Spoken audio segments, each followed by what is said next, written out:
चलिए, पिछले क्लास में कहाँ तक बता दिए थे? कूलम्ब्स लॉ बता रहे थे ना, और कूलम्ब्स लॉ में कुछ क्वेश्चंस भी किए थे।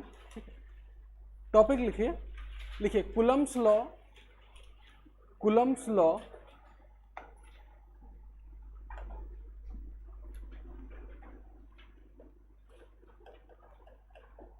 इन वेक्टर फॉर्म।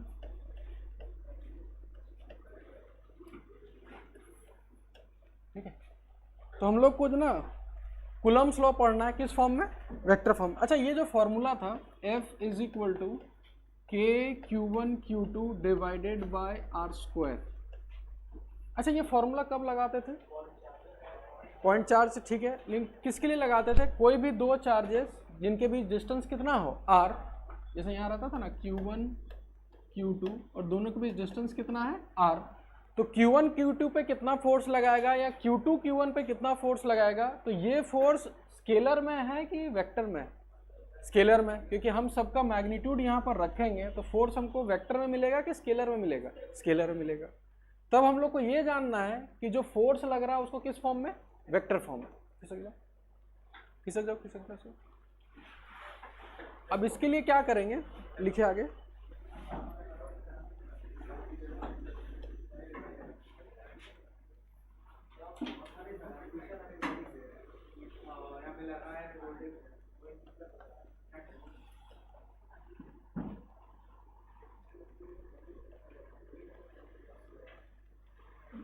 देखो, दो चार्जेस लेते हैं। ठीक है, अच्छा ये हम एक्स वाई कोऑर्डिनेट क्यों बनाए? क्योंकि Q1 चार्ज कहां पर है इसका हमको पोजीशन पता होना चाहिए।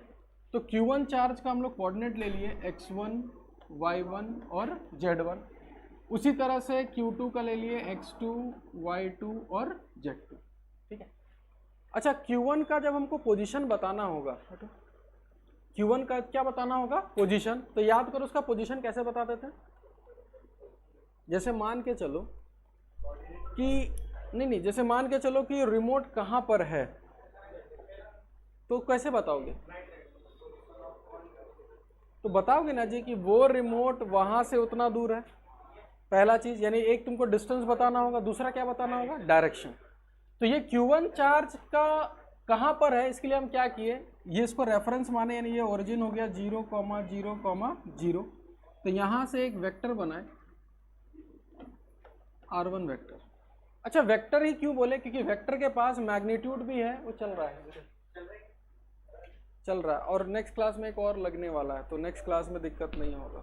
ठीक है, चलिए। हाँ, एकदम होगा। इधर देखो, तो ये R1 वेक्टर जो है इसलिए बनाए ताकि इस Q1 चार्ज का हम पोजीशन बता पाए, x1, y1, z1। अच्छा मेरे को ये बताओ, तो R1 वेक्टर कैसे लिखोगे वेक्टर फॉर्म में? अगर उसका कोऑर्डिनेट x1, y1, z1 है तो उसको वेक्टर फॉर्म में कैसे लिखेंगे? Simple, x1 i cap plus y1 j cap plus z1 k cap. उसी तरीके से एक इसको वेक्टर फॉर्म में लिखेंगे। तो R2 को वेक्टर फॉर्म में कैसे लिखेंगे? x2 i cap y2 j cap plus z2 k cap. अच्छा, ये जो Q1 का हम पोजीशन बताएं वो किसके रिस्पेक्ट में बताएं? ओरिजिन के रिस्पेक्ट में। ये Q2 का पोजीशन ओरिजिन के रिस्पेक्ट में। तो मान के चलो कि Q1 का पोजीशन हम यहां से बताएं, Q2 का पोजीशन हम यहां से बताएं, तो क्या हम Q2 का पोजीशन Q1 के भी रिस्पेक्ट में बता सकते हैं? तो बताओ वेक्टर किस डायरेक्शन में होगा? अगर हमको Q2 का पोजीशन बताना है किसके रिस्पेक्ट में? Q1 के रिस्पेक्ट में, तो डायरेक्शन किधर होगा? जैसे इधर देखो, Q1 का पोजीशन बताना है ना, तो वेक्टर का डायरेक्शन किधर है? Q1 की तरफ। Q2 का बताना है तो Q2 की तरफ। तो अगर Q2 का बताना है Q1 के रिस्पेक्ट में, इधर बनेगा, और इसको बोलेंगे position of 2 with respect to 1। अब मेरे को बताओ, जो लोग थोड़ा वेक्टर्स पढ़े हो, यहाँ एक ट्राइंगल बन गया, और वेक्टर्स में कम से कम नाम सुने होंगे, triangular law of vector addition. तो इस ट्राइंगल में क्या लिखें बताओ? याद करो, हेटेल मेथड अगर याद है तो इसके हेड से ये बना, तो यानी कि हम यहाँ साफ साफ लिखेंगे कि R1 vector plus R21 vector is equal to कौन सा वेक्टर? R2 vector. इतना उतारो पहले, फिर आगे डिस्कस करते हैं। फटाफट उतारिए इसको।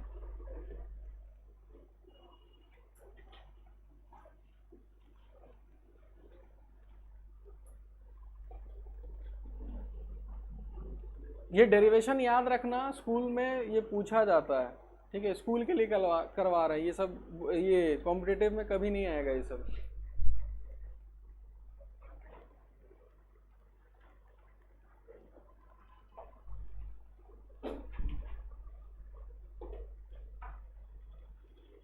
जहां नहीं समझ में आया तुरंत पूछना कि सर यहाँ क्या है, कैसे है, किधर से है, सब कुछ। और एक एक चीज समझ समझ के नोट डाउन करना।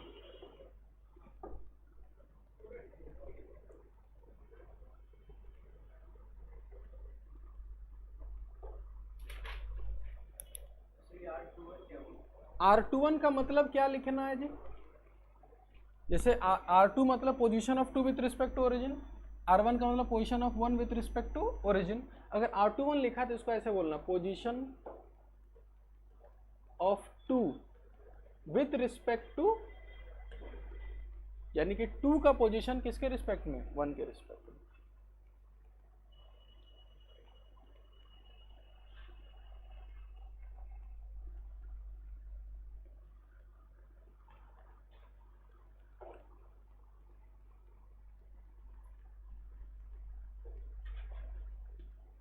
चलिए यहां तक उतार लिए सब लोग, जल्दी उतारो।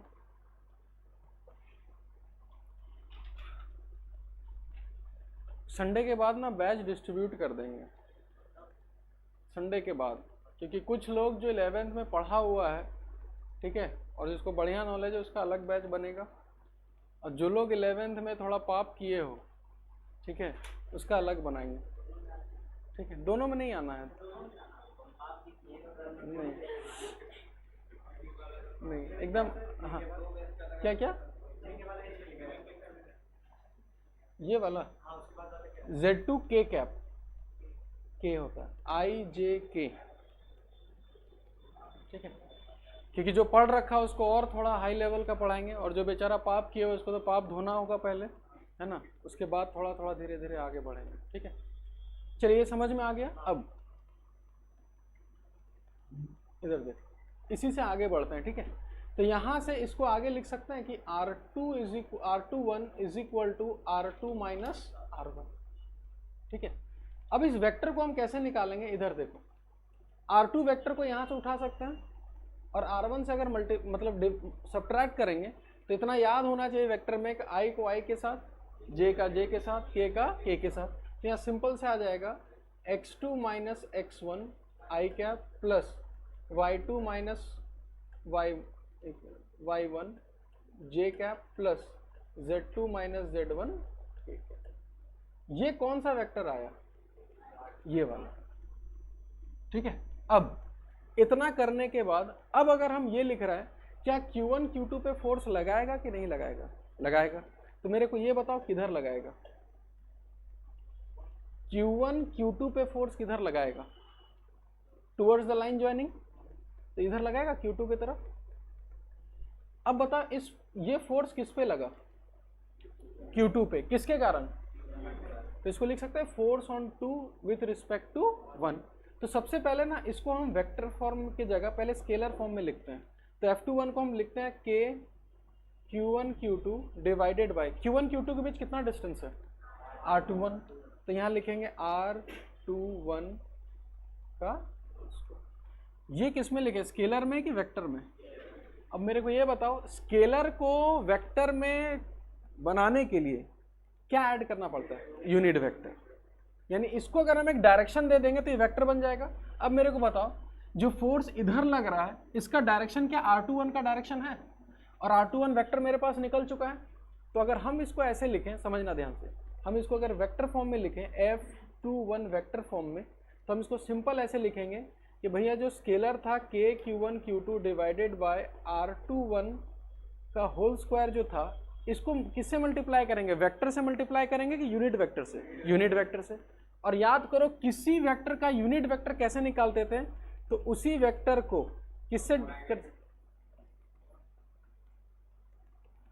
ये कितने लोगों को पता है? ये हालत है। ठीक है, चलिए इसके आगे F21 vector is equal to K Q1 Q2 R21 vector divided by, अच्छा यहाँ मैग्नीट्यूड है और यहाँ मैग्नीट्यूड का कितना है होल स्क्वायर, तो दोनों मल्टीप्लाई होगा तो कितना हो जाएगा क्यूब, R21 का मैग्नीट्यूड का क्यूब। तो आपको स्टार्टिंग से डेरिवेशन कैसे करना है समझ में आ गया पूरा। इसको नोट डाउन करिए बढ़िया से आप लोग, जहां नहीं समझ में आए। अच्छा ये डेरिवेशन किसका है, Coulomb's law in vector form. इससे पिछले दिन जो बताए थे वो कूलम्स लॉ, वो किस फॉर्म में था, स्केलर फॉर्म में। यहां तक उतारिए पहले, और ये क्यों बताया जा रहा है ये भी हम आपको बताते हैं।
बाबू कुछ भी कर लेना, ये वाला डेरिवेशन तो याद करके रखना।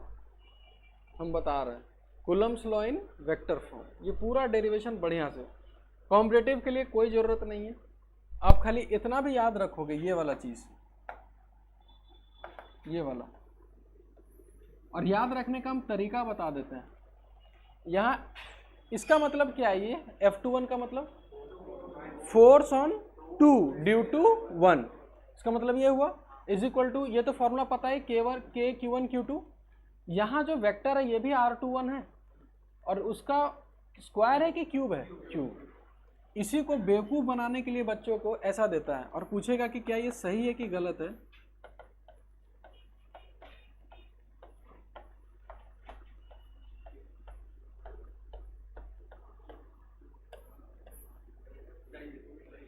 सही है, कुछ नहीं कि इस वेक्टर को क्या बना दिया यूनिट वेक्टर, तो यहाँ एक मैग्नीट्यूड कम हो जाएगा ना, तो ये भी सही है और ये भी सही है। ऐसा मत समझना कि नीचे तो क्यूब था खाली क्यूब रट के गए। क्यूब होगा तो ऊपर वेक्टर होगा और नीचे स्क्वायर होगा तो ऊपर कौन सा वेक्टर होगा, यूनिट वेक्टर होगा।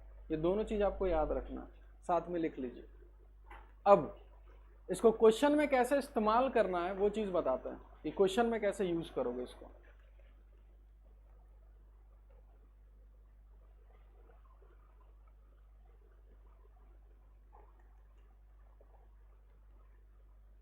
हो गया सबका, हो गया ना जी। चलिए आगे बढ़ते हैं। अब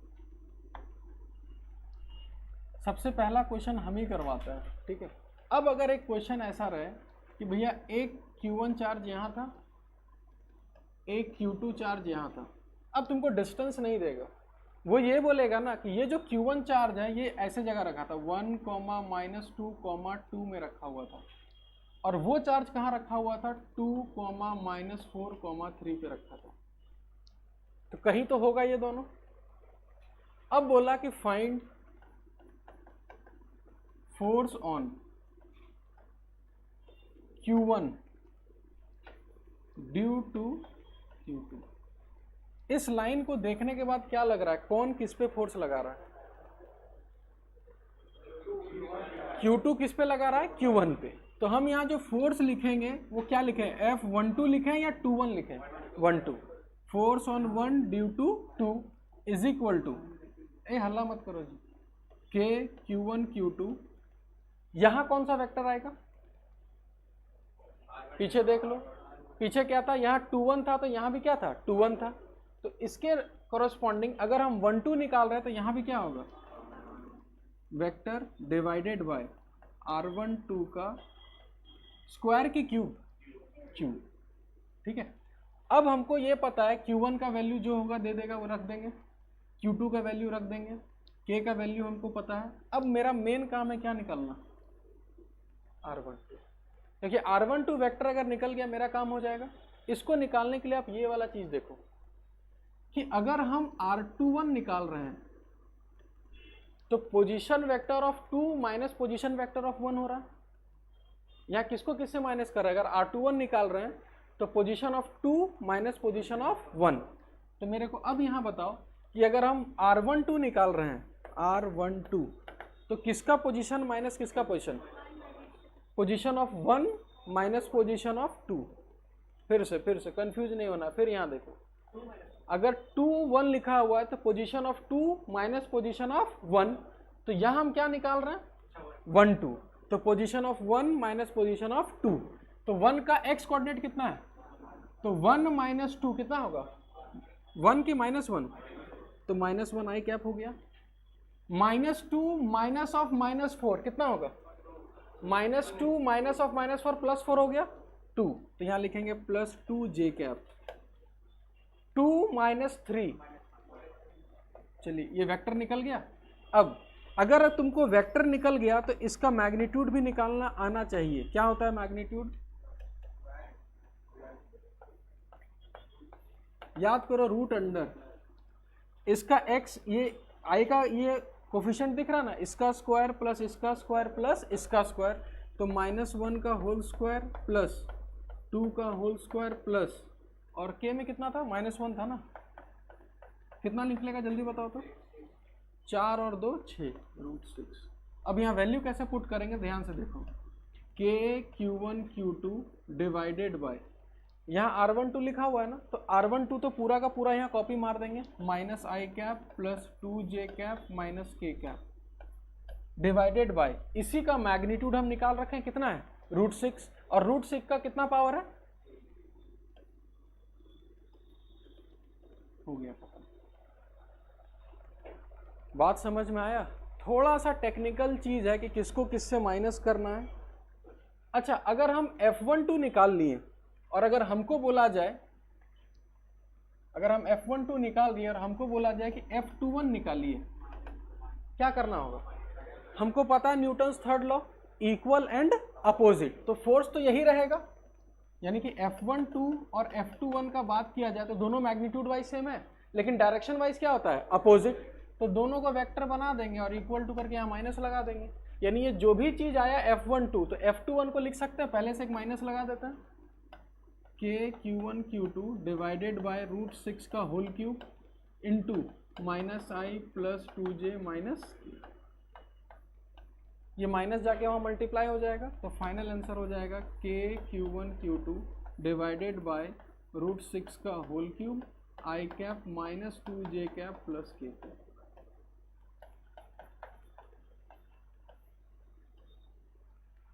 समझ में आया, उतारिए इसको, इतना पढ़ना है बाबू, ये सब स्किप नहीं कर सकते, ये नहीं पढ़ेंगे तो काम चल जाएगा।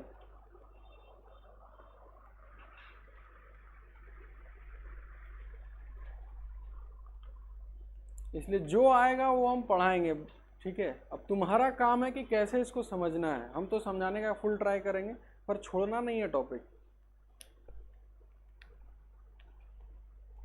क्योंकि 11 तो ठीक है जैसे तैसे पार हो गया, लेकिन 12th में आपको क्या देना है, बस खाली बोर्ड दिमाग में बैठा रखा है, बोर्ड्स तो है ही, साथ में क्या देना है, मेंस भी देना है आपको। चलिए उतारिए फटाफट इसको।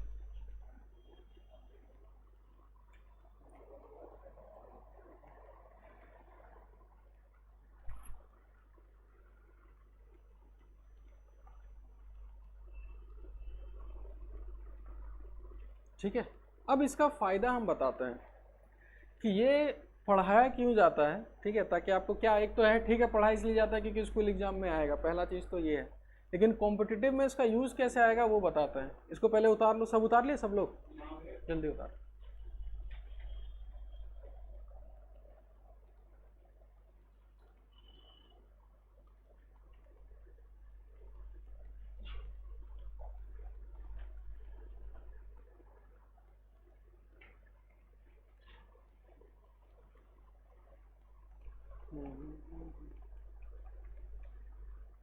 चलिए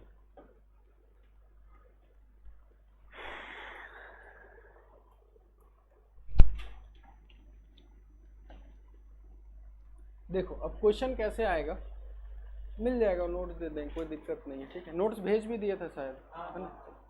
आगे देखो, हाँ थोड़ा सा तो अब हाई क्वालिटी में देखोगे नेट चला जाएगा, ठीक है, कोई बात नहीं, आज जो भेजेंगे अच्छा क्वालिटी में भेज देंगे, ठीक। चलिए आगे मान के चलो अब क्वेश्चन कैसा आएगा, एक चार्ज है Q प्लस Q, दूसरा चार्ज है प्लस Q और तीसरा चार्ज है माइनस Q, ठीक है, तीन चार्जेस है। फोन आएगा ना, या तो साइलेंट करके रखो या बाहर बात कर लो, क्लास में मत ये सब यूज करना, लास्ट टाइम बोल रहा है। देखो प्लस Q माइनस Q, बहुत अर्जेंट हो तो कर लेना। अब मतलब हम अर्जेंट समझते हैं, ठीक है, अगर बहुत अर्जेंट आता है तो ही करना है, ऐसे आराम से अगर है तो बाहर जाके बात कर लिया करो, ऐसे डिस्टर्ब हो जाता है क्लास। प्लस Q और माइनस Q, मान के चलो ये वाला जो कोऑर्डिनेट तीन चार्जेस है, ठीक है, इसका कोऑर्डिनेट ले लेते हैं 1, 2, 3, इसका ले लेते हैं 3, 2, 1 और इसका ले लेते हैं -1, 0, 2, तीन कोऑर्डिनेट आ गया। इसको लेते हैं प्लस Q1 प्लस Q2 और इसको लेते हैं प्लस Q3, ऐसा लेते हैं। अब अगर हमको बोले कि find force on Q2 charge, अब हमको पता है कि Q2 चार्ज में कितना लोग फोर्स लगाएगा, दो लोग, Q1 भी लगाएगा और Q3 भी लगाएगा। अब यहाँ पर जैसे हम लोग पिछला जो क्वेश्चन किए थे वहां पर साफ साफ दिखता था, एक ट्राइंगल टाइप का था,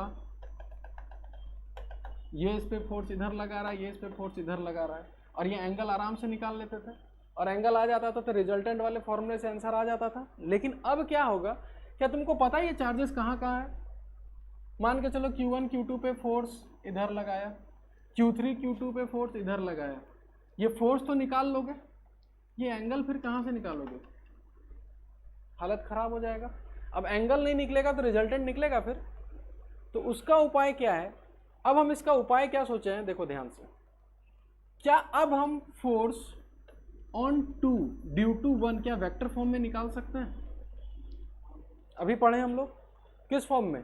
वेक्टर फॉर्म में। ये हम वेक्टर फॉर्म में निकालेंगे, तो वेक्टर फॉर्म में जब भी निकलेगा तो वो फोर्स आई कैप, जे कैप और के कैप में आएगा। उसी तरीके से फोर्स ऑन 2 ड्यू टू 3 भी निकाल सकते हैं वेक्टर फॉर्म में, तो वेक्टर फॉर्म में ये भी आई कैप, जे कैप, के कैप में आएगा। अब बताओ, जब फोर्स मेरे पास वेक्टर फॉर्म में आ गया और हमको अगर नेट फोर्स निकालना है, कैसे निकालेंगे? सिंपली ऐड कर देना है। अगर मेरे पास आई कैप, जे कैप, के कैप में आ गया और ये भी किस में आया, आई कैप, जे कैप और के कैप, रिजल्टेंट का मतलब क्या होता है? एडिशन। और किसका एडिशन? Addition of vectors. तो इन दोनों को अगर हम ऐड करेंगे तो ऐड कैसे करना होता है? आई को आई के साथ, जे को जे के साथ और के को के के साथ। तो मेरा जो नेट फोर्स है वो भी आई कैप, जे कैप और के कैप में आएगा।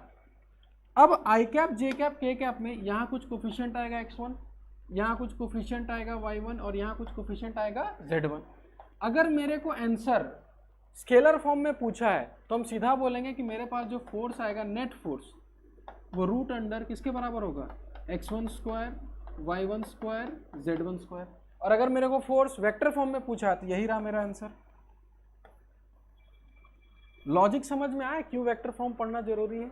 क्योंकि अगर हमको स्केलर फॉर्म पढ़ना जरूरी है, हाँ फिगर वाला क्वेश्चन सारा बन जाएगा, लेकिन अगर आपको कोऑर्डिनेट्स वाला क्वेश्चन दिया है तो फिर कोई उपाय नहीं है। फिर लास्ट उपाय क्या है? Vector form.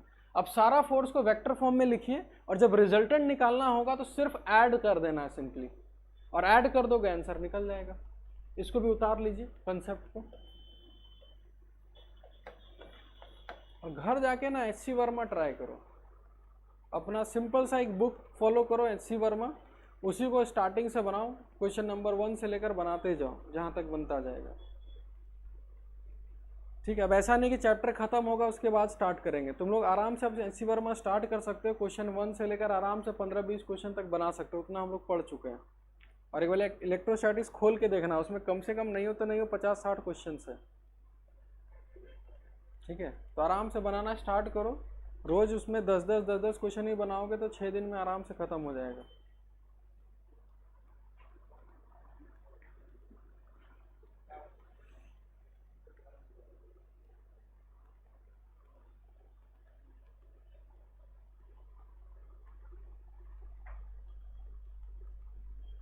यहाँ लिख लेना net force is equal to F1 vector plus F2 vector.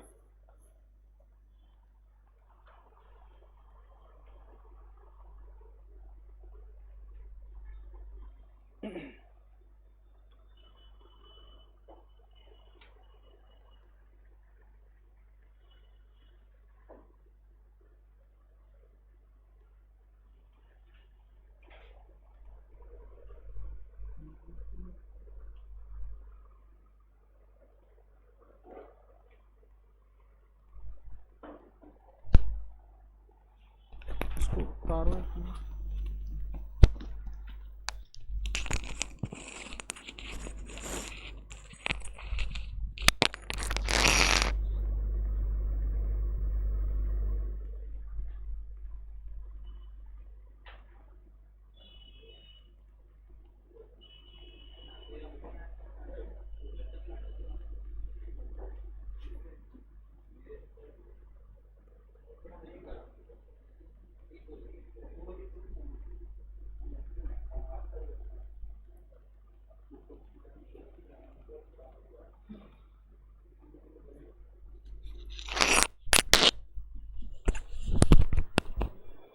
चलिए हो गया। नेक्स्ट लिखिए, नेक्स्ट लिखिए।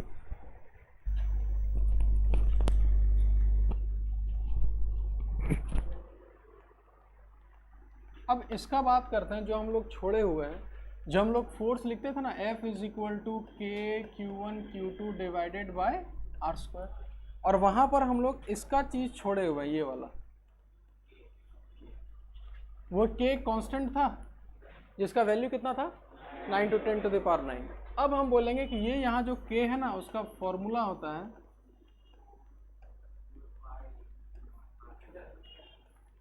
1/4 पाई, तो पता ही है। अब एक नया चीज आया है, ये सिंबल एप्सिलॉन नॉट। ये एप्सिलॉन है और नीचे जीरो लगाने से उसको बोलते हैं एप्सिलॉन नॉट। ठीक है, लिख लो, इसको बोलते हैं एप्सिलॉन नॉट। ठीक है। अच्छा, के का वैल्यू पता है 9 × 10 to the power 9। 4 पाई का ही वैल्यू पता है, तो यहाँ से एप्सिलॉन नॉट का ही वैल्यू निकल जाएगा कि नहीं निकल जाएगा? कितना आता है किसी को पता है? हाँ, 8.10 to the power -12।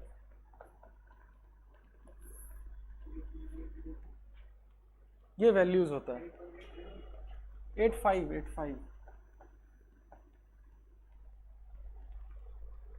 ठीक है। इसका सिंबल का नाम है एप्सिलॉन नॉट। इसको बोलते क्या है? ये वाला चीज जो है एप्सिलॉन नॉट, इसको बोलते क्या है?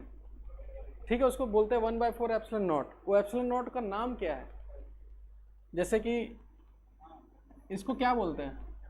लैम्डा। लैम्डा डिनोट होता है, पर लैम्डा का मतलब क्या होता है? वेवलेंथ। ठीक है, उसी तरीके से ये वाला जो है इसको एप्सिलॉन नॉट बोलते हैं, पर इसका नाम क्या है? बिल्कुल सही, मीडियम नहीं। इसको नया नया चीज है तो बढ़िया से लिख लो, permittivity of free space. Free space या फिर वैक्यूम, यानी एप्सिलॉन नॉट को बोलते हैं परमिटिविटी ऑफ फ्री स्पेस, और फ्री स्पेस का मतलब वैक्यूम, या फिर एयर भी बोल सकते हो। वैक्यूम और एयर दोनों बात बराबर है।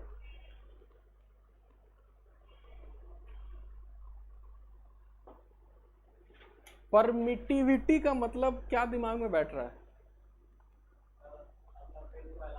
फील्ड हम पढ़े ही नहीं। परमिटिविटी का मतलब ऐसे क्या समझ में आता है? परमिशन देना, है ना? तो क्या परमिशन देता है देखते हैं आगे। इसका नाम क्या हो गया? Permittivity of free space. अब क्या अलाउ करना और अलाउ करना मतलब जैसे एक होता है ना कि हम परमिशन मांगे है ना और वो अलाउ किया। यहाँ परमिटिविटी का मतलब क्या है, एक एग्जांपल से हम समझा देंगे, पहले इसको लिख लो। लिख लिए सब लोग? चलिए, अब क्या हुआ कि अब तुम्हारे पास दो केस आएगा। क्या केस आएगा कि ये जो दोनों चार्ज है Q1 और Q2 जो रखा हुआ है, ये एक एयर में रखा हुआ है, एयर या फिर वैक्यूम कहीं भी रखा हुआ है, तो हम उस केस में फोर्स लिखेंगे, K को लिख देंगे 1/4 epsilon naught Q1 Q2 divided by r square. दूसरा बार क्या हुआ कि ये जो दोनों चार्जेस था ना, मान के चलो कि ये दोनों चार्जेस एक ग्लास के अंदर है, मतलब ग्लास छोड़ो एक वुड में है, कहीं भी एक, यानी वुड यानी ग्लास, यानी एक तरह से बोल सकते हैं एक मीडियम हो गया। जिस तरीके से क्लास 10th में पढ़े होगे कि लाइट जो है एक मीडियम से दूसरे मीडियम जाता है, तो मीडियम क्या होता है, एक एयर मीडियम होता है, ग्लास होता है, पानी होता है, कुछ भी होता है ना। उसी तरीके से अभी ये चार्जेस कहाँ रखा हुआ है, एयर या वैक्यूम में रखा हुआ है, और अभी ये चार्जेस कहाँ रखा हुआ है, किसी मीडियम में। अब इन दोनों में फर्क क्या होता है कि यहाँ जो फोर्स का फॉर्मूला ये लिखे हैं, यहाँ पर यही फोर्स का फॉर्मूला थोड़ा सा चेंज हो जाता है, जिसको लिखते हैं 1/4 पाई एप्सिलॉन नॉट में नॉट हट जाता है तो खाली क्या लिखते हैं, epsilon Q1 Q2 divided by r square. अब इसका जो नाम है, ये वाला एप्सिलॉन का जो नाम है, इसका नाम है, नाम वही है, परमिटिविटी है ऑफ दैट मीडियम। यानी कि इस केस में हमको वैक्यूम कितना परमिट दे रहा है फोर्स लगाने का, ऐसे समझो, और यहाँ पर ये परमिटिविटी किसका है, उस मीडियम का, कि हमको यहाँ कितना परमिट कर रहा है उस फोर्स लगाने के लिए। या तुम खुद समझो कि जैसे तुमको अगर हम दौड़ने बोलें कि एयर में दौड़ो, इसी फील्ड में, यहाँ एयर है, आराम से स्पीड में दौड़ सकते हो, और वही हम बोले एक काम करो, स्विमिंग पूल में पानी के नीचे चल जाओ और वहाँ दौड़ो, कहाँ ज़्यादा दौड़ सकते हो, एयर में। यानी ये हमको ज़्यादा परमिट कर रहा है, और वाटर में हमको क्या कर रहा है, एक तरह से परमिट तो कर रहा है पर परमिटिविटी उसका क्या है, कम है। उसी तरीके से यहाँ पर एयर में ये जो फोर्स लगाएगा, और जो यहाँ जो फोर्स लगाया, तुमको क्या लगता है यहाँ ज़्यादा होना चाहिए कि वहाँ ज़्यादा होना चाहिए, एयर में ज़्यादा होना चाहिए। इसका मतलब ये जो एप्सिलॉन है, समझना ध्यान से, इस एप्सिलॉन को क्या बोलते हैं, परमिटिविटी ऑफ दैट मीडियम। ठीक है, तो यहाँ फोर्स थोड़ा कम हो जाएगा। अच्छा, फोर्स कम होगा तो एप्सिलॉन एप्सिलॉन नॉट से बड़ा होगा कि कम होगा, यहाँ पर फोर्स कम कि ज़्यादा, कम। तो फोर्स को कम करने के लिए एप्सिलॉन ज़्यादा। इसका मतलब किसी भी मीडियम में बात करेंगे तो उसका जो एप्सिलॉन है शुड बी ग्रेटर देन। और एक फॉर्मूला होता है, पहले इसको उतना उतारो फिर आगे बताते हैं।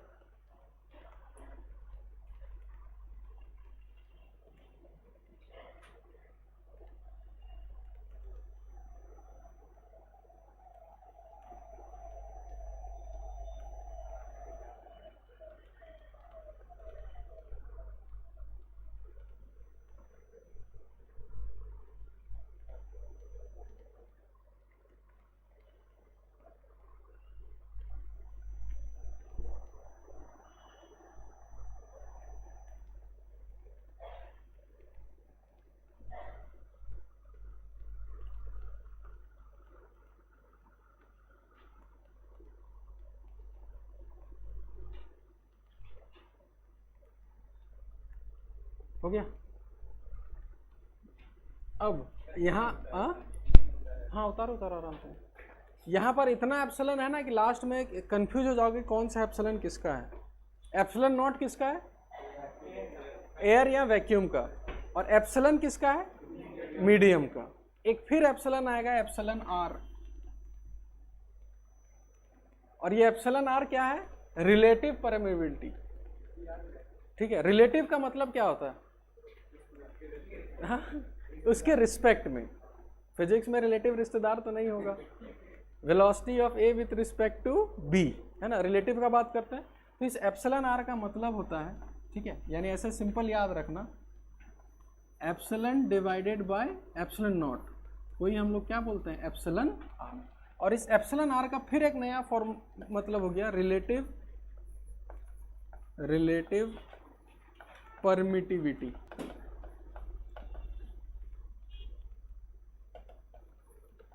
ठीक है, तो बताओ एप्सिलन आर का वैल्यू हमेशा 1 से बड़ा होगा कि 1 से छोटा होगा? होना चाहिए। यहाँ सिंपल देखो ना, कौन बड़ा है, एप्सिलन बड़ा है कि एप्सिलन नॉट? एप्सिलन, तो ऊपर वाला हमेशा बड़ा रहेगा। तो एप्सिलन आर का हमेशा वैल्यू,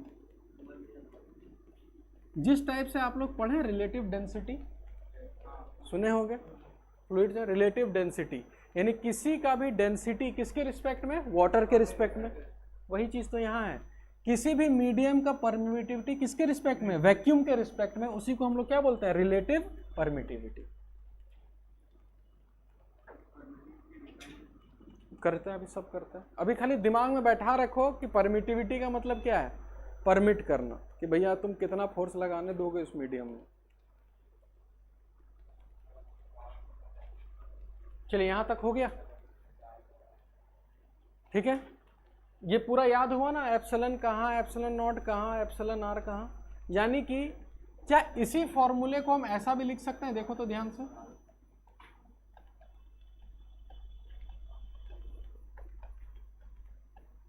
क्या ये लिखना सही है कि गलत है?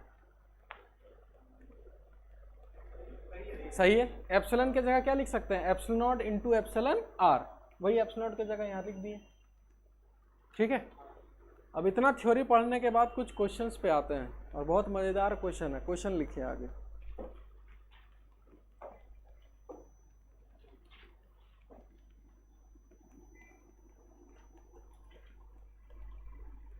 ठीक है, मेरे को सबसे पहले ये बताओ, एक सीलिंग है, ठीक है, उस सीलिंग से 2 धागा लिए और एक एक धागे में एक एक बॉल लटका दिए, ठीक है। अभी इन दोनों बॉल पे कोई चार्ज नहीं है, खाली दोनों का मास है, तो दोनों ऐसे ही लटका रहेगा। इस टाइप से देखो,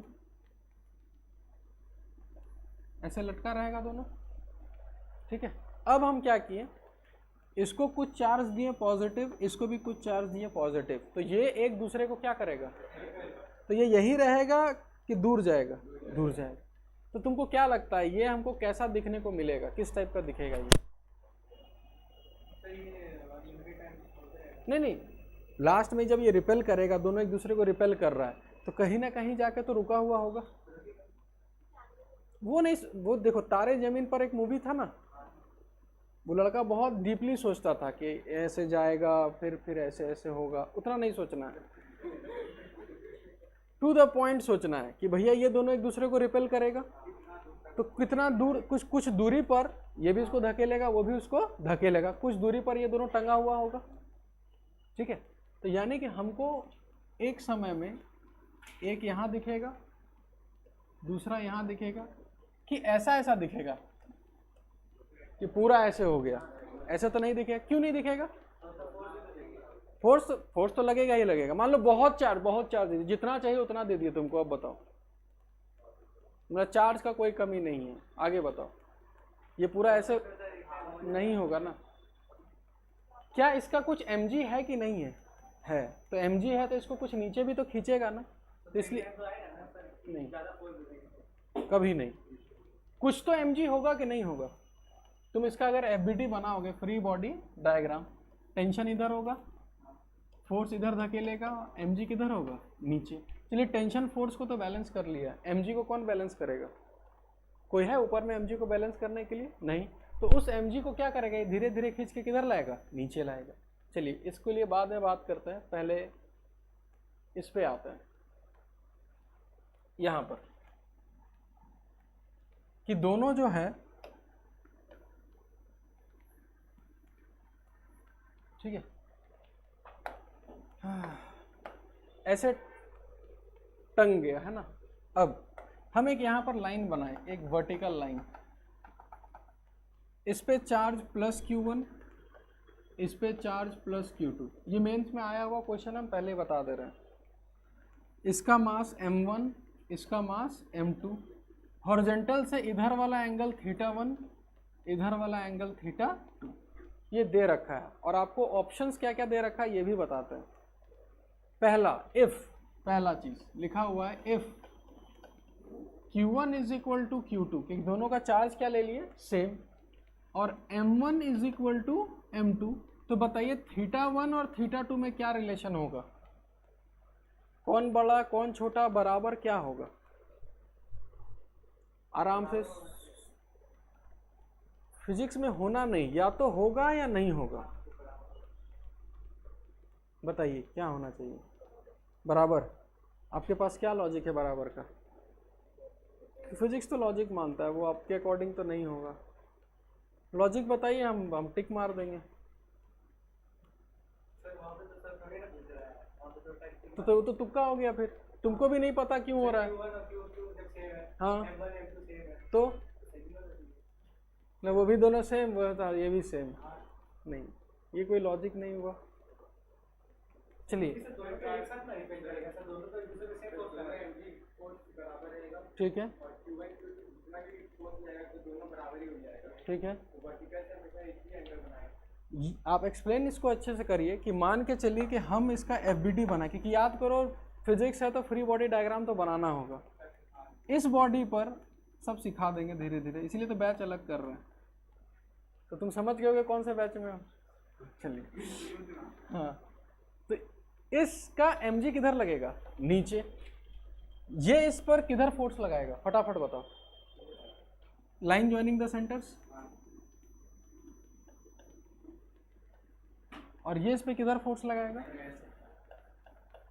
और इसका m1g नीचे। अब देखो क्या होगा, और एक फोर्स लगेगा इस पे, टेंशन। धागे में टेंशन होता है। चलिए अब एनालाइज करते हैं बढ़िया से कि इस आदमी पर कितना फोर्स लग रहा है, 3। F उसको किधर ले जाना चाह रहा है? उधर। और mg उसको किधर ले जाना चाह रहा है? इधर। यानी कि वो उधर, तुम खुद समझो कि तुम यहाँ पर है, एक दोस्त उधर खींच रहा है, एक दोस्त नीचे खींच रहा है, एक दोस्त इधर खींच रहा है, ठीक है। तो ये उधर ले जाना चाहेगा, ये किधर ले जाना चाहेगा? नीचे। तो यहाँ कुछ टंगा हुआ होगा। अब तुम प्रैक्टिकली सोचो, इस लाइन के इधर जो सिनेरियो बन रहा है और उस लाइन के उधर जो सिनेरियो बन रहा है, अगर दोनों का चार्ज सेम है तो फोर्स दोनों का सेम, और दोनों का mg भी क्या है? सेम। तो हम सिमेट्री से बता सकते हैं कि दोनों थीटा भी क्या होगा? सेम। इसमें किसी को कोई दिक्कत, और दिक्कत होना भी नहीं चाहिए, ठीक है। उतारते जाइए, फटाफट उतारते जाइए, हम इसी में डिस्कस करेंगे।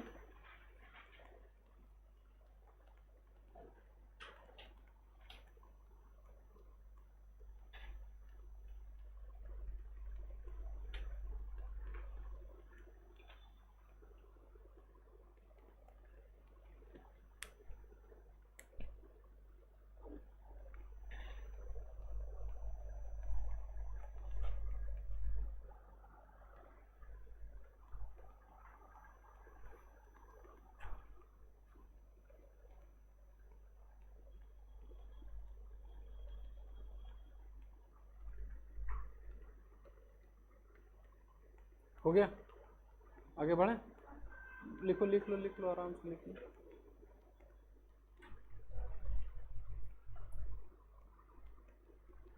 अब सेकंड में देखो क्या पूछा है, क्वेश्चन क्या है सेकंड का। अब बोला है कि if Q1 is greater then Q2 और लिखा हुआ है M1 is equal to M2, ठीक है। चार्ज Q1 बड़ा है, Q2 छोटा है, लेकिन दोनों का मास अभी भी क्या रखे हैं? सेम। अब बताओ थीटा 1 थीटा में 2 में क्या रिलेशन होगा?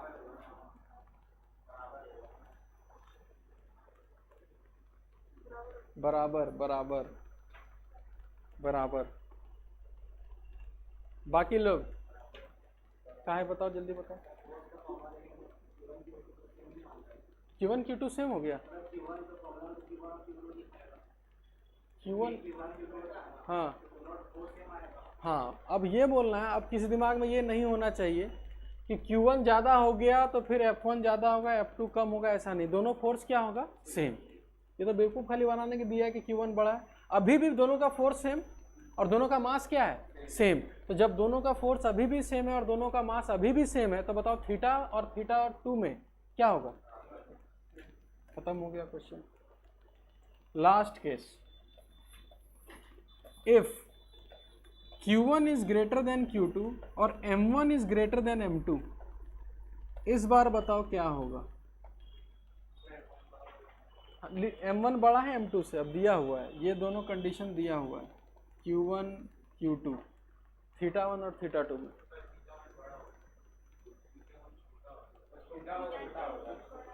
कौन बड़ा? थीटा 2 बड़ा, यानी थीटा 1 छोटा। बताओ क्यों? जल्दी जल्दी क्यों क्यों जल्दी?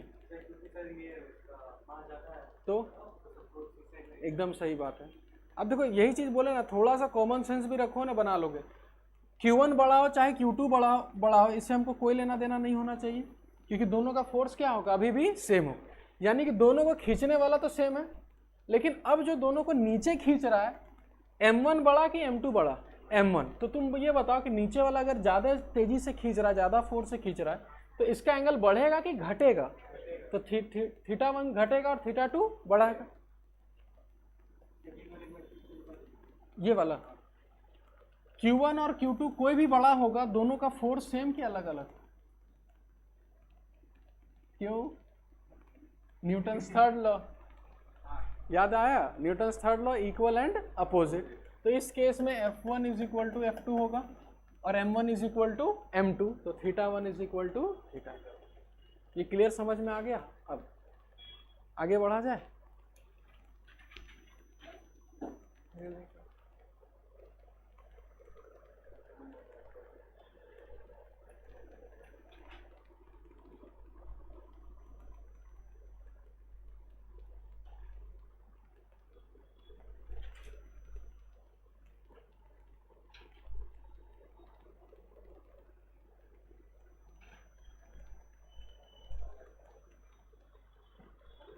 चलिए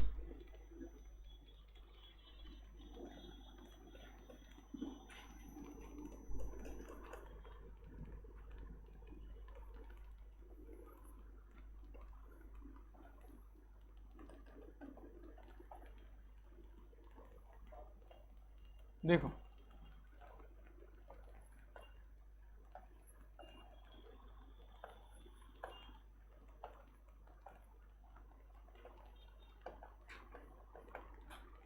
ये आंसर आराम से सोच समझ के दे सकते हो, ऐसा कोई बड़ा भारी चीज नहीं है। ये पूरा सिस्टम जो रखा हुआ है ना, ये कहाँ रखा हुआ है? एयर में। चार्ज है, सब कुछ है, थीटा है, सब कुछ दे रखा है। इसी को क्या किए, एक बड़ा सा कंटेनर लिए और इस पूरे सिस्टम को पानी के अंदर डाल दिए या किसी मीडियम में डाल दिए। If the whole system is immersed in water या फिर immersed in a medium, air में जो थीटा था और अब इस मीडियम में जो थीटा होगा, क्या दोनों थीटा और थीटा डैश, थीटा और थीटा डैश बराबर, कोई बड़ा कोई छोटा, क्या बोलोगे? आराम से, कौन बड़ा, थीटा या थीटा डैश? ये थीटा एयर वाला है और थीटा डैश मीडियम वाला है। थीटा डैश क्यों?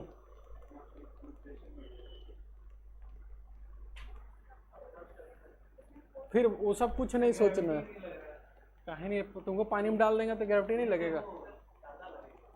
एक minute, neglect buoyancy force, upthrust force, जो तुम्हारे दिमाग में आ रहा है ना, सब नेग्लेक्ट करना, इसीलिए हम लिख दिए उधर। अब ये नहीं कि सब कुछ नेग्लेक्ट कर दिए है ना, चलिए वो नेग्लेक्ट करना। आगे सोचो सोचो सोचो, थीटा डैश का है,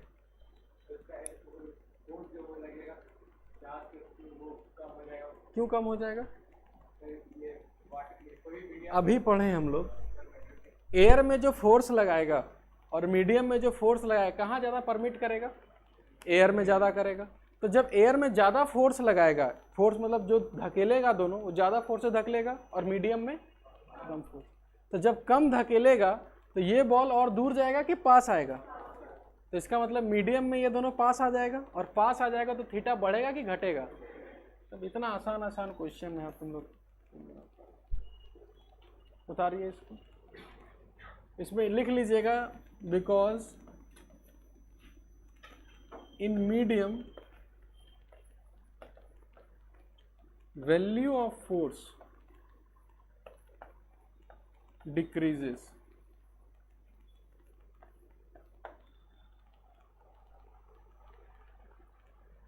समझ में आया कि नहीं आया जी, ये बताओ। आ गया ना, चलिए बहुत बढ़िया।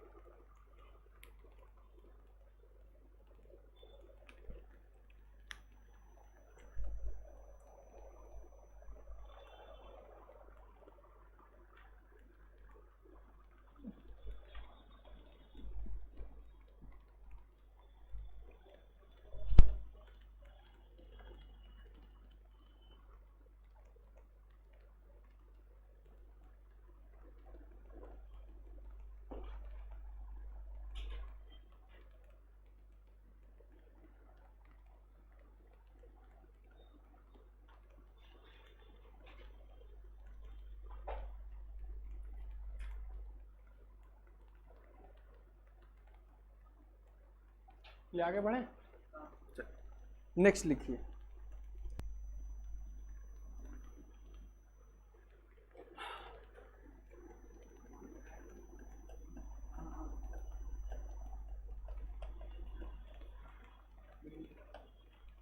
इलेक्ट्रिक फील्ड, टॉपिक डालिए इलेक्ट्रिक फील्ड।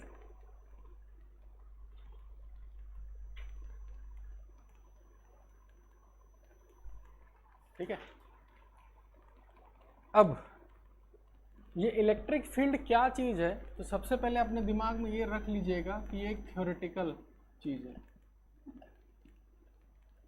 आपको प्रैक्टिकली कहीं भी कोई फील्ड नहीं दिखाई देगा। जिस तरह से ग्रेविटेशनल फील्ड भी पढ़े थे, दिखाई देता है, एक थ्योरी डेवलप किया गया, उसी तरह से इलेक्ट्रिक फील्ड भी क्या क्रिएट किया गया, थ्योरी डेवलप। क्यों थ्योरी डेवलप किया गया, इसका रीज़न है कि हम लोग को जो कूलम जी बताए कि एक प्लस Q1 है और इधर एक प्लस Q2 है, दोनों के बीच डिस्टेंस कितना है R, और Q1 Q2 पे फोर्स लगा देता है, और कितना फोर्स लगाता है,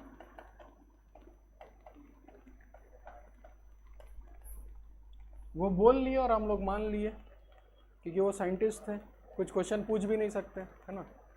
लेकिन तुमसे तो क्वेश्चन पूछ सकता है कोई, है ना, कि ये इसको बिना टच किए, बिना कुछ किए उसको धकेल दिया, कैसे, ऐसा क्या हुआ कि Q1 Q2 को बिना कुछ, अभी हम जैसे हम लोग समझ में आता है स्प्रिंग फोर्स की दबा रहे हैं तो वो दबल रहा है, नॉर्मल हम इसको कांटेक्ट में है तो नॉर्मल लग रहा है, लेकिन यहाँ पर Q1 बिना इसको टच किए उसको धकेल दिया, ये कैसे हो रहा है, कोई जादू तो नहीं हो रहा है। उसको समझाने के लिए कौन सा थ्योरी पेश किया गया, इलेक्ट्रिक फील्ड। अब कूलम जी कैसे समझाए पता है उसको, कि देखो एक्चुअल में क्या है,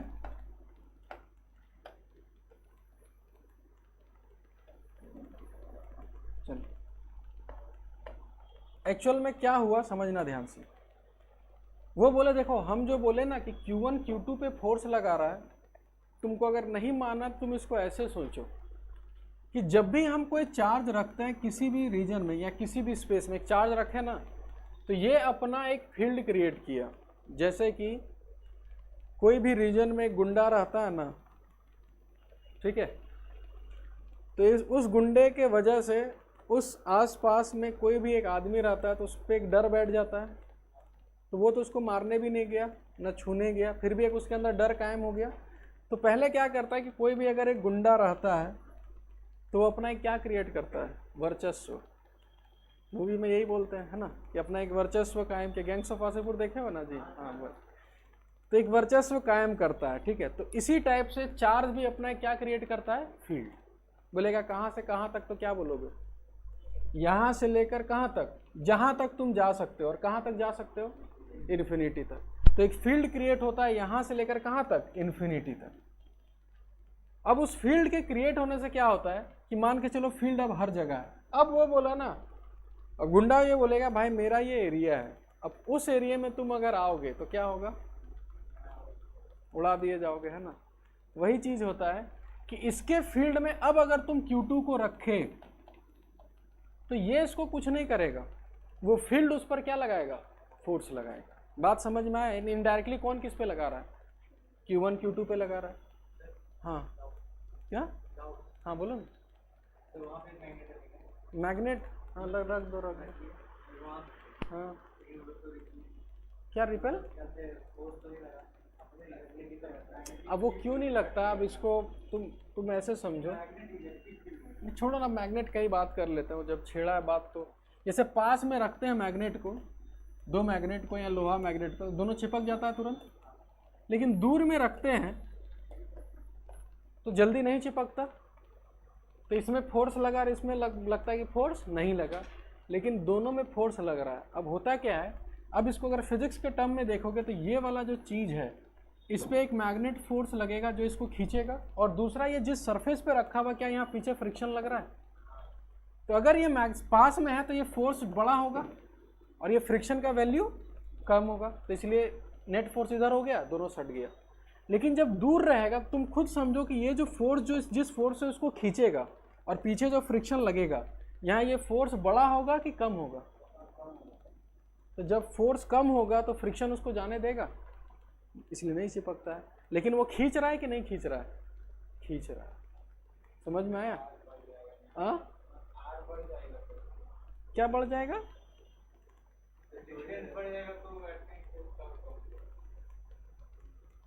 अब छोड़ो ये सब, दिमाग नहीं लगाना, वापस यहीं पे आते हैं। तो इलेक्ट्रिक फील्ड क्या है कि कभी भी कोई चार्ज को अगर कहीं भी रखते हैं तो चारों तरफ वो क्या क्रिएट करता है? फील्ड क्रिएट करता है। और कौन सा फील्ड? Electric field. अब कोई भी चार्ज अगर उसके फील्ड में आता है तो वो चार्ज फोर्स नहीं लगाता है, कौन फोर्स लगाता है? फील्ड इस पे फोर्स लगाता है। तो तुरंत क्वेश्चन राइज हुआ कि इस Q1 का R डिस्टेंस जहां पर इस Q2 को रखे हैं, यहां पर कितना फील्ड है? ठीक है, तुमको इतना पता होना चाहिए, और सबको पता है कि जहां गुंडा रहता है जितना उसके पास जाओगे उसका वर्चस्व ज़्यादा होगा, और जितना दूर जाओगे उसका वर्चस्व कम होगा। सेम चीज़ है यहाँ पर। तो इसको बढ़िया से समझाने के लिए तो बस समझाएं, आप ऐसे याद रखिएगा कि कोई भी एक चार्ज प्लस Q का अगर हमको फील्ड निकालना है R डिस्टेंस पर, यहाँ पर कि इस चार्ज का इस पॉइंट पर फील्ड कितना है, तो वहाँ पर पता करने के लिए एक टेस्ट चार्ज लाते हैं। जैसे उस गुंडे का वहाँ खौफ है कि नहीं है, एक आदमी भेज दो, है ना। अगर बेचारा पिट के आया मतलब ठीक है ना, और नहीं पिट के आया मतलब थोड़ा सा इस टाइप से। तो इसीलिए इसका यहाँ फील्ड चेक करना है तो वहाँ पर क्या भेजे? टेस्ट। और टेस्ट के आगे लिखना यूनिट टेस्ट चार्ज। यूनिट का मतलब 1, यानी कि यहाँ ऐसा टेस्ट चार्ज भेजें जिसका छोटा Q लेता है। अब कूलम हमको बताया कि ये प्लस Q और ये Q एक दूसरे पर फोर्स लगाएगा। कितना फोर्स लगाएगा?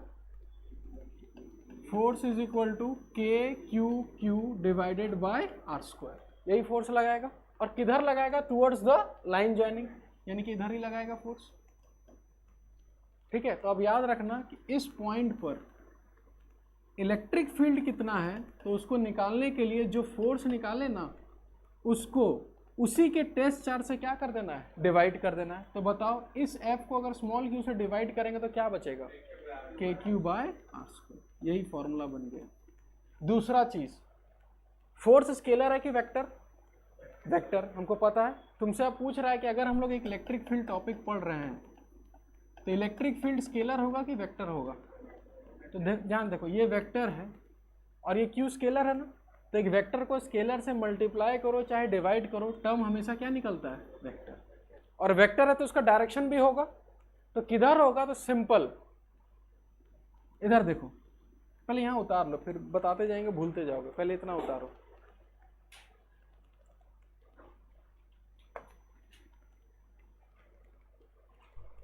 हम सारा पॉइंट्स लिखवा देंगे, पहले इसको उतारिए, हम एक एक करके सारा पॉइंट लिखवाते हैं।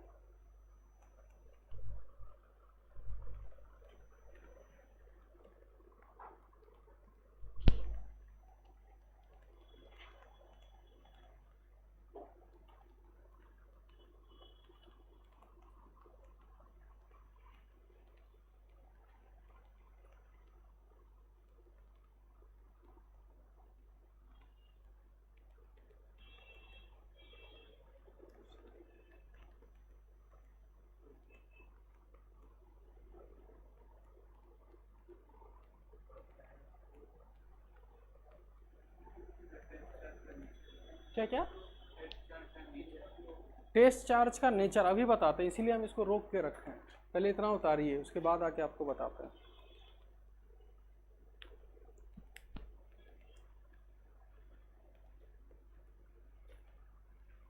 चलिए इतना हो गया। अब होगा क्या समझना ध्यान से, हमको इलेक्ट्रिक फील्ड का डायरेक्शन पूछा है ना वो, ठीक है। अब electric field is equal to force vector divided by q. देखो एक फोर्स का तो डायरेक्शन होगा ही पक्का, किधर ना किधर। अगर क्यू पॉजिटिव हुआ तो ये डायरेक्शन जिधर है उधर ही रहेगा, और क्यू नेगेटिव हुआ तो उसका डायरेक्शन रिवर्स हो जाएगा। इसका मतलब अगर यहाँ पर दिखाते हैं प्लस क्यू और यहाँ एक प्लस स्मॉल क्यू रखें, ये इस पे फोर्स किधर लगाएगा, इधर लगाएगा, यानी ये इस पे फोर्स इधर लगाएगा। और हमको पता है ये चार्ज पॉजिटिव कि नेगेटिव, पॉजिटिव, तो जो डायरेक्शन फोर्स का होगा वही डायरेक्शन फील्ड का होगा, यही हो गया फील्ड का डायरेक्शन। अगर हम यहाँ पर प्लस क्यू रखते हैं और यहाँ पर अगर हम माइनस क्यू रखेंगे, तो मेरे को ये बताओ ये जो प्लस क्यू है इस माइनस क्यू को क्या करेगा, अट्रैक्ट करेगा, इधर होगा, फोर्स इधर ही होगा, अट्रैक्ट करेगा। अब ये चार्ज पॉजिटिव कि नेगेटिव, नेगेटिव, ठीक है। तो इसका मतलब ये हुआ, सिंपल आप याद रखना, जिधर फोर्स का डायरेक्शन उधर ही किसका डायरेक्शन, फील्ड का डायरेक्शन, यानी इस पर फील्ड का डायरेक्शन इधर। तो इसको याद रखने का सबसे बढ़िया तरीका, पॉजिटिव के लिए हमेशा बाहर और नेगेटिव, सॉरी उल्टा हम लिख दिए जी, यहाँ लेते हैं माइनस क्यू लिए, चलिए, और यहाँ प्लस क्यू ही रखते हैं। अब बताओ ये माइनस क्यू इस प्लस क्यू को क्या करेगा, अट्रैक्ट करेगा, किधर अट्रैक्ट करेगा, तो फोर्स इधर ही होगा। फोर्स और चार्ज पॉजिटिव कि नेगेटिव, पॉजिटिव, तो फोर्स इधर है और चार्ज हमेशा क्या है, पॉजिटिव, तो इधर ही फोर्स है तो इधर ही फील्ड होगा। यहाँ पर हम सिर्फ ये बता, हाँ बोलो, अरे हम इस पे फोर्स नहीं लिखना है, फोर्स किस पे लिखना है, तुम गुंडा जब भेजोगे तो भेजना है तो इसको देखना है ना, ये मार खा के आया कि नहीं आया, उसको थोड़ी ना देखोगे कि वो मार खा रहा है नहीं खा रहा। यानी कि देखो ध्यान से, ये प्लस क्यू माइनस क्यू है ना, हम प्लस क्यू का यहाँ फील्ड चेक करना चाह रहे हैं इस पॉइंट पर, तो जहाँ फील्ड चेक करना हमको चाहिए तो वहाँ पर एक पॉजिटिव चार्ज रख दिए। तो जब पॉजिटिव चार्ज रखे वहाँ पर, तो ये प्लस क्यू इसको क्या किया, रिपेल किया, तो फोर्स उधर है और चार्ज क्या है, पॉजिटिव कि नेगेटिव, पॉजिटिव, तो फोर्स उधर है और चार्ज पॉजिटिव है, तो फील्ड का भी डायरेक्शन उधर ही होगा। इस बार पॉजिटिव चार्ज की जगह क्या लिए, नेगेटिव, और हमको यहाँ चेक करना है कि इस पॉइंट पर इसका फील्ड किधर है, तो फिर से पॉजिटिव रख दिए, तो ये इसको क्या करेगा, अट्रैक्ट करेगा, तो फोर्स इधर है और चार्ज पॉजिटिव कि नेगेटिव, पॉजिटिव, तो जो फोर्स का डायरेक्शन वही फील्ड का डायरेक्शन।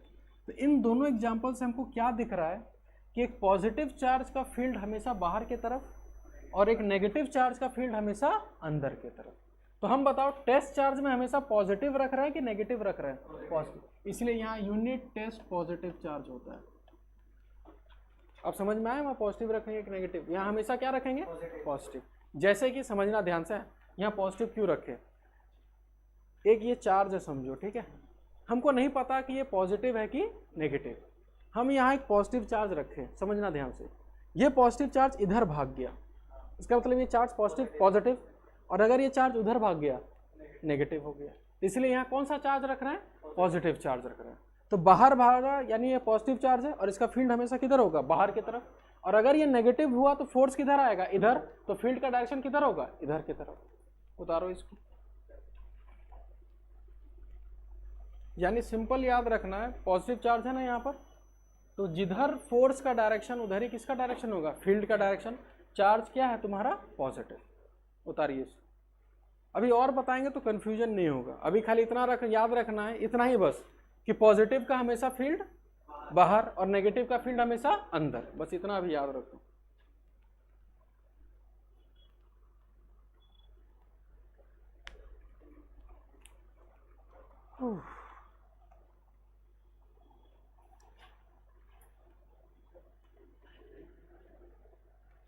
ठीक है, अब इधर देखो ध्यान से, हाँ ये तो समझ में आ गया फील्ड।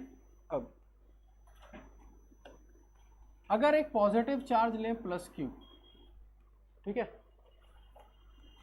मेरे को बताते जाना एक एक करके, ठीक है, इस पॉइंट पर इसका फील्ड का डायरेक्शन किधर होगा, इसका इधर, किधर, अब आप हर बार गुंडा थोड़ी ना भेजेंगे, एक बार पता चल गया कि हाँ बाहर बाहर फेंकेगा, तो इस प्लस क्यू का इस पॉइंट पर, तो एज्यूम कर लो कि यहाँ प्लस क्यू होगा तो किधर धकेलेगा, बाहर, तो फील्ड का डायरेक्शन इधर होगा, इस पॉइंट पर नीचे की तरफ होगा, इस पॉइंट पर राइट साइड ऊपर की ओर होगा, इधर धकेलेगा, इसको इधर धकेलेगा, इसको इधर धकेलेगा, इसको इधर धकेलेगा। अब इसी तरीके का अगर हम एज्यूम करें तो बोल सकते हैं कि इसका जो फील्ड होगा हमेशा बाहर के साइड होगा,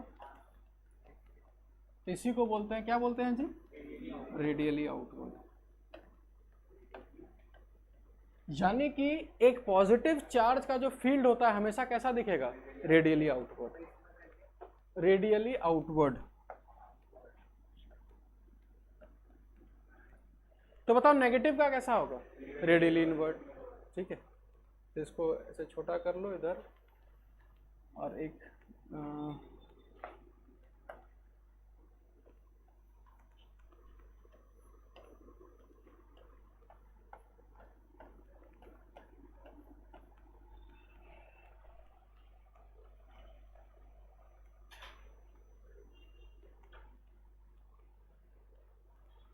इसमें मिलेगा।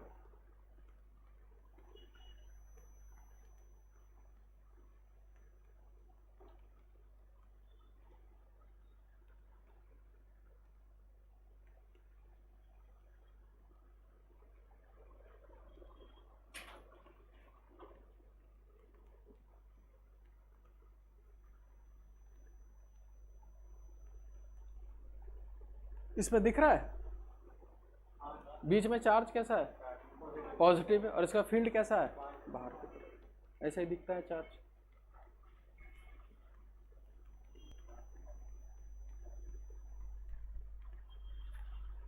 समझ में आया।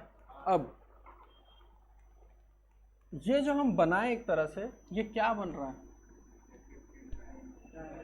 डायरेक्शन तो है, साथ में एक लाइंस बना रहा है ना, तो इसी को बोलते हैं इलेक्ट्रिक फील्ड लाइंस। ठीक है, फील्ड का डायरेक्शन है पता चल गया, लेकिन सारे पॉइंट पर ऐसे ऐसे लाइंस बना रहा है ना, तो इसी को बोलते हैं इलेक्ट्रिक फील्ड लाइंस। नीचे लिख लो electric field lines.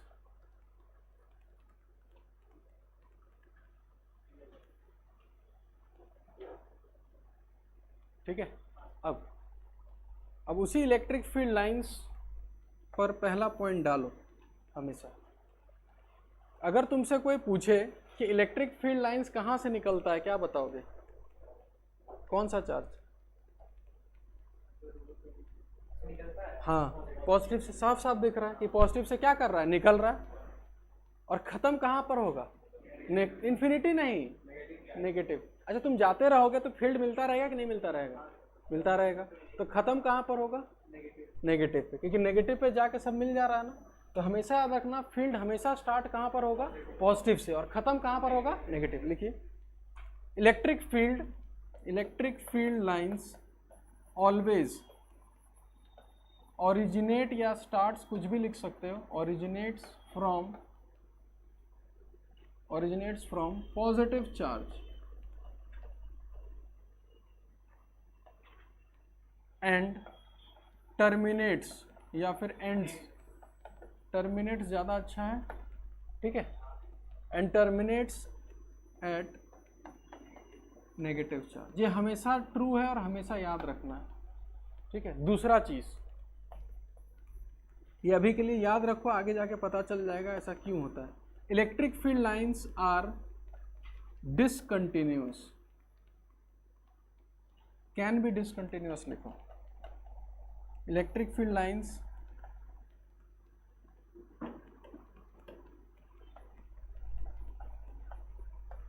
Can be discontinuous का मतलब समझते हो ना जी, बीच में ब्रेक हो जाना, जैसे यहां से निकला बीच में ब्रेक हो गया, समझ में आया। तो electric field lines can be discontinuous, ये दोनों याद रखना है। ठीक है, आगे बढ़ा जाए। पहला पॉइंट और एक बार, यहां पर साफ साफ दिख रहा है कि पॉजिटिव चार्ज का इलेक्ट्रिक फील्ड लाइंस चारों तरफ है, रेडियली आउटवर्ड। तो यहां से हम ये देख पा रहे हैं कि पॉजिटिव चार्ज ओरिजिनेट कहां से हो रहा है, sorry electric field lines originate कहाँ से हो रहा है, पॉजिटिव से, और नेगेटिव का जब फील्ड लाइंस देखे तो सब आके नेगेटिव पे खत्म हो रहा है, यानी टर्मिनेट कहाँ पे कर रहा है, नेगेटिव। उसी से देख के हम ये स्टेटमेंट लिखें, और ये वाला जो स्टेटमेंट लिखे वो आगे जाके बताएंगे कि क्यों डिसकंटिन्यूअस होता है। किस पे, पहला वाला केस में तो वही तो है, पॉजिटिव से स्टार्ट हो। अच्छा एक काम करते हैं, ठीक है, एक आगे लिखो तुरंत, ये जो जितना कंफ्यूजन है तुरंत खत्म हो जाएगा। लिखो आगे, electric field lines of a positive and negative charge, electric field lines of a positive and negative charge.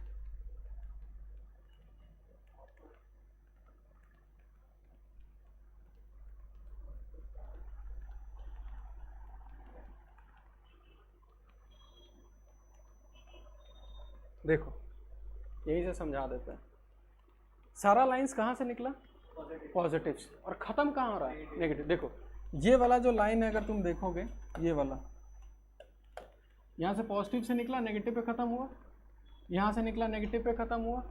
अच्छा ये जो निकला ये कहाँ जा रहा है, ना ना ना ना, यहाँ मेरा बोर्ड कम पड़ रहा है, ठीक है, ऐसे होते हुए यहाँ से घुस गया, ठीक है, एक इधर से भी जा सकता है, तो ये कहाँ गया, इधर से जाते हुए पूरा इन्फिनिटी से घूमते हुए उधर वाला इन्फिनिटी से इधर आ जाएगा। हाँ इसका मतलब ये हुआ कि अगर हमको खाली पॉजिटिव का दिखाने बोले तो हम पॉजिटिव से खाली निकाल देंगे और नेगेटिव पे खाली क्या कर देंगे, खत्म कर देंगे।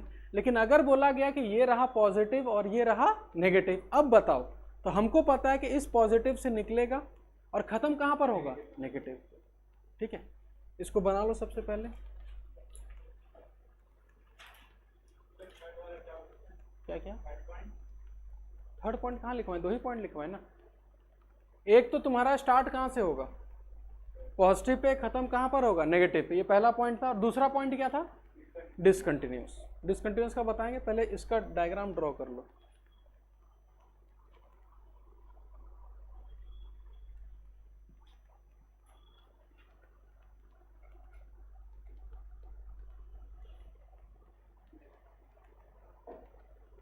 अच्छा एक चीज और गेस करो, पॉजिटिव से जितना निकला अगर गिनोगे तो कुछ तो होगा, 8-10 होगा, कितना होगा,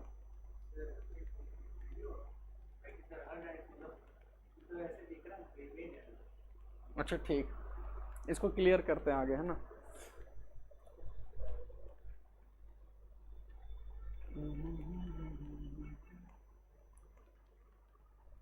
कोई मेरे को ये बता सकते हो यहाँ कर्व क्यों हो रहा है, तो बताओ। 10th का सेकेंड चैप्टर था, वाह, ठीक है। चलिए अब ये डायग्राम किसका बनाया हुआ है, क्या चीज का है ये डायग्राम, इलेक्ट्रिक फील्ड लाइंस, यानी ये डायग्राम मेरा है इलेक्ट्रिक फील्ड लाइंस का। ठीक है, अब मेरे को बताओ, ठीक है, थोड़ा सा आगे चलते हैं फिर इसमें आ जाएंगे, है ना। एक प्लस Q1 है, एक प्लस Q2 है और एक प्लस Q3 है। तब बताओ इस पॉइंट पर अगर 3 गुंडा है और किसी भी पॉइंट पर अगर हम देखेंगे वर्चस्व, तो सिर्फ एक ही का होगा कि तीनों का होगा, तीनों का होगा। तो इस प्लस Q1 का इधर होगा, इस प्लस Q2 का इधर होगा, इस प्लस Q3 का इधर होगा। इसको लिखते हैं E1 E2 और इसको क्या लिखते हैं E3। तो इस पॉइंट पर जो नेट इलेक्ट्रिक फील्ड होगा कैसे निकालेंगे, ऐड नहीं, रिजल्टेंट, क्योंकि E स्केलर है कि वेक्टर है, वेक्टर है। तो यानी हम यहां बात करेंगे नेट इलेक्ट्रिक फील्ड का।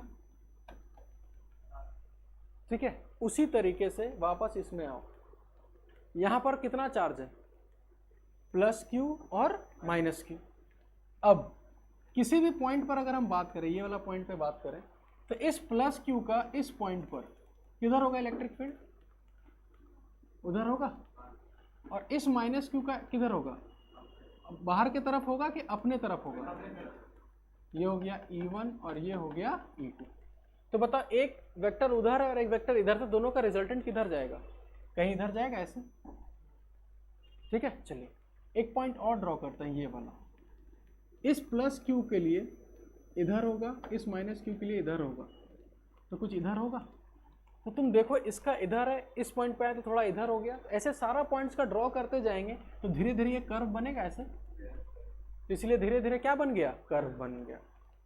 ठीक है, और इस चीज में एक चीज याद रखना है, ये लाइंस दे दिया ना, और तुमको रैंडम पूछे कि बताओ इस पॉइंट पर इलेक्ट्रिक फील्ड का डायरेक्शन किधर है, किधर बताओगे, टेंजेंट बनाना होगा। कभी भी कर्व पे अगर तुमको पूछा जाए कि डायरेक्शन किधर है तो इस पॉइंट पर क्या बनाओगे, टेंजेंट। तो टेंजेंट इधर बनाओगे कि उधर, क्योंकि ऐसे जा रहा है ना, तो टेंजेंट किधर बनेगा, इधर। इस पॉइंट पर किधर होगा बताना जरा, ऐसे होगा। इस पॉइंट पर किधर होगा, ऐसे होगा।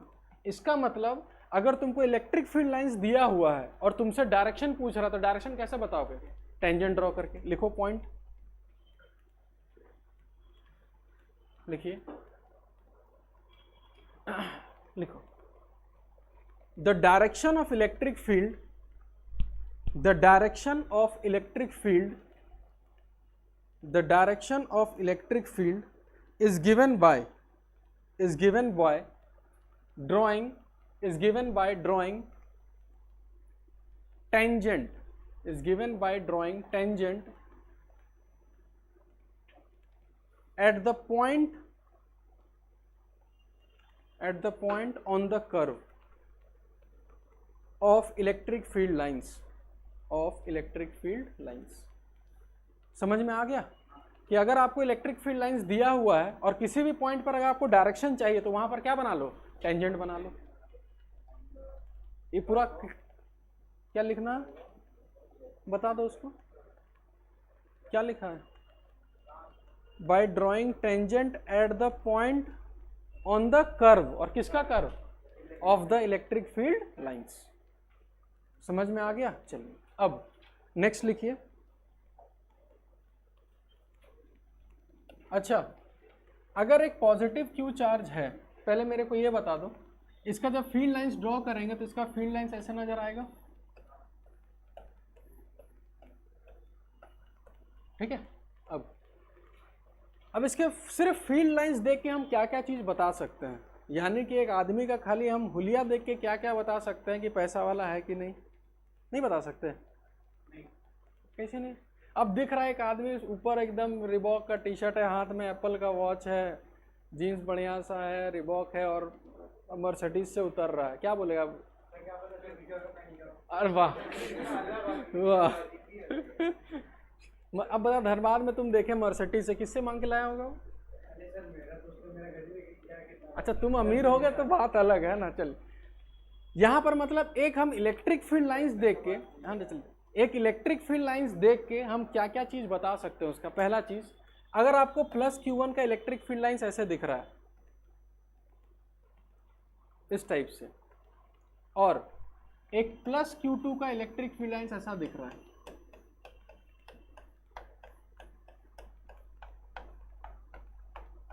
ठीक है, दो तुमको दिखाई दिया हुलिया, Q1 का हुलिया ऐसा दिख रहा है और Q2 का हुलिया ऐसा दिख रहा है, और तुमसे अगर कोई पूछा कि बताओ Q1 का वैल्यू ज्यादा कि Q2 का वैल्यू ज्यादा है,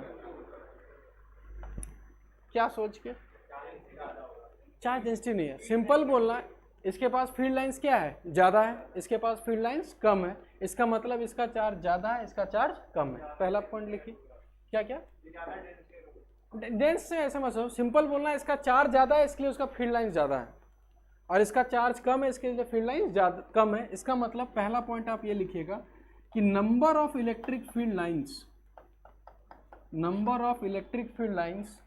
is directly proportional to magnitude of charge।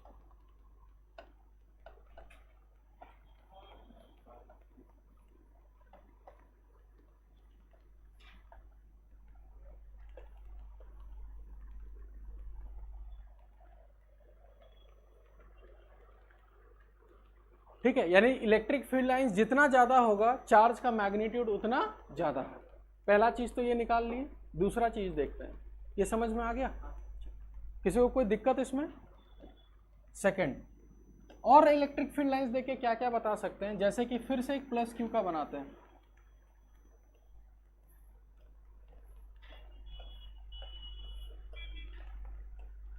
चलिए बना लिए। अब तुमसे दो पॉइंट दिया हुआ है, ठीक है, एक पॉइंट दिया हुआ है A और एक पॉइंट दिया हुआ है बी, और तुमसे ये पूछा कि ए पर इसका इलेक्ट्रिक फील्ड और बी पे इसी का इलेक्ट्रिक फील्ड, यानी इलेक्ट्रिक फील्ड एट ए और इलेक्ट्रिक फील्ड एट बी, कहाँ का मैग्नीट्यूड ज़्यादा होगा? ए का। क्यों?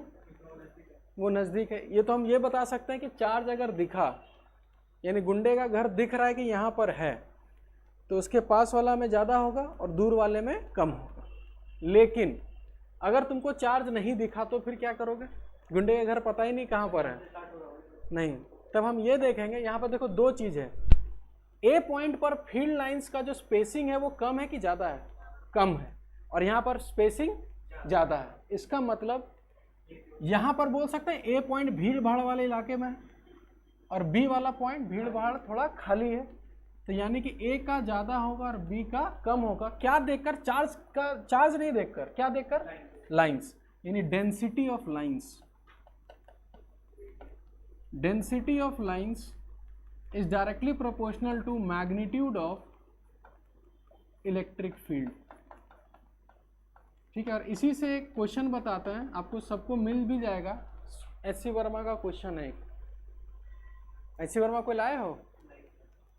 हमेशा अपने पास रखना वर्मा जी को, है ना, घर पे मत रखना, उसको हमेशा साथ रखा करो। ठीक है, और हमेशा लेके आया करो, उसमें कुछ कुछ ऑब्जेक्टिव्स हैं वो बनाएंगे। ठीक है, समझ में आ गया? यानी जहां जितना डेंसर होगा लाइंस, वहां का इलेक्ट्रिक फील्ड ज़्यादा होगा, और जहां डेंसर कम होगा इलेक्ट्रिक फील्ड कम होगा। अब इसी से एक क्वेश्चन भी है, ये उतार लिया सब लोग? उतार लो सब। चलो क्वेश्चन इसी में डिस्कस कर देते हैं। एक क्वेश्चन है एच.सी. वर्मा का इस टाइप से, जाके आज चेक भी कर लेना सब लोग, ऑब्जेक्टिव में मिल जाएगा ये, ऑब्जेक्टिव 1 या ऑब्जेक्टिव 2 में, ये फिगर देख के ही पता चल जाएगा। ठीक है,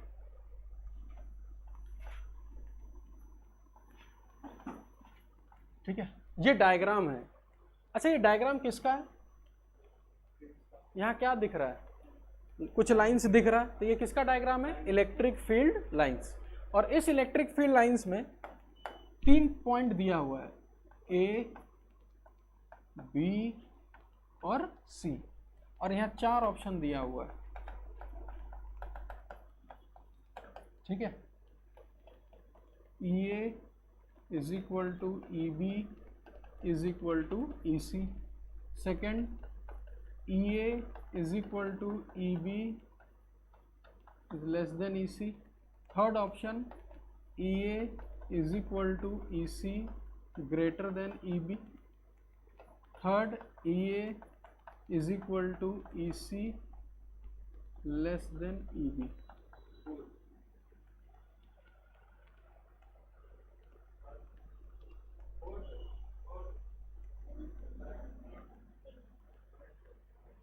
आराम से सोच लीजिए, उसके बाद आगे बढ़ते हैं।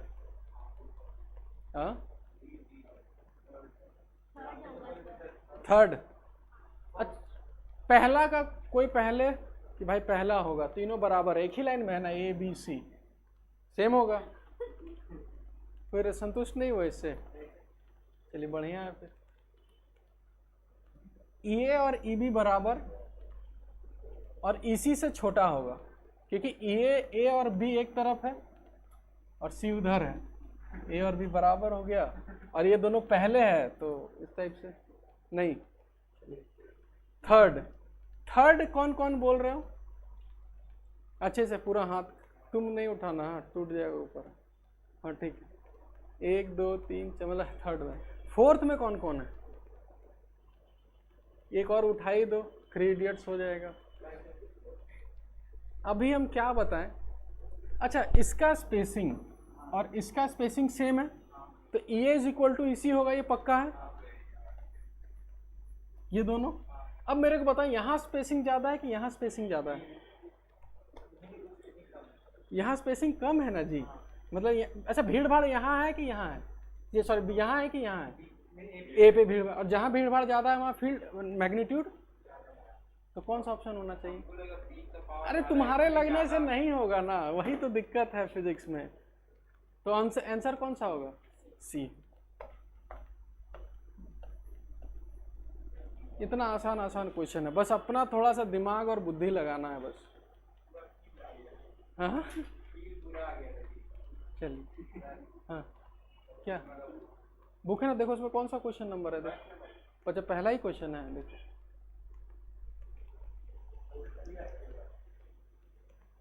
ये ऑब्जेक्टिव 1 का क्वेश्चन नंबर 1 है, लिख लो। मजेदार चीज क्या है कि इसमें भी ऑप्शन सी ही है,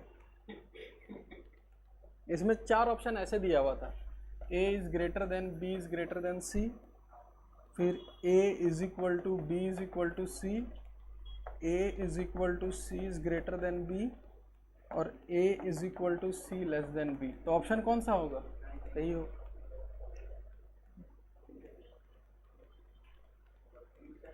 ठीक है, आज इतना ही रखते हैं फिर, है ना, इतना ज़्यादा हो जाएगा, है ना। लो